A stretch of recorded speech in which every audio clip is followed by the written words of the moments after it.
Bonjour chers frères et sœurs de l'église de l'I-Jésus, nous sommes aujourd'hui le mercredi 11 mai 2022 et nous allons méditer ensemble Romains chapitre 8 versets 18 à 30. Jésus-Christ nous a libérés du péché et par l'Esprit nous faisons maintenant mourir les actes mauvais qui nous caractérisaient alors que nous étions livrés à nous-mêmes. Cependant, nous ne sommes pas encore libérés de la souffrance, même si nous sommes enfants de Dieu, même si nous sommes héritiers de Dieu et co-héritiers du Christ. Verset 17.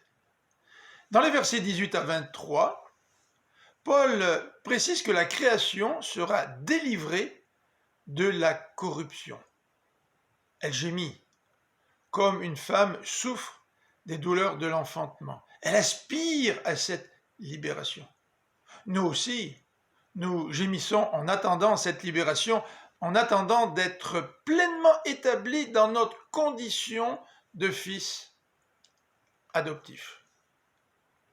Dans les versets 24 à 30, Paul nous dit que nous sommes sauvés en espérance. Oui, nous sommes devenus enfants de Dieu, nous sommes nés de nouveau. Nous sommes passés des ténèbres à la lumière. Nous avons été rachetés. Nous avons été adoptés. Paul utilise toutes sortes d'expressions pour parler de notre salut, mais il affirme en même temps que nous sommes sauvés en espérance. C'est-à-dire que la manifestation complète de ce salut que nous avons aujourd'hui, cette manifestation complète est à venir. En attendant, nous souffrons.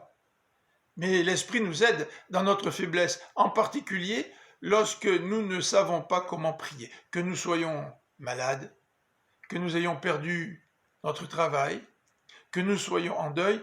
Bien souvent, nous ne savons pas comment prier, mais le Saint-Esprit nous aide. Il intercède pour nous, conformément, dit Paul, au plan de Dieu. Mais quel est ce plan? Le voici. C'est que malgré la souffrance et l'opposition que nous expérimentons, Dieu fait en sorte que toutes ces circonstances soient pour notre bien. Quel encouragement!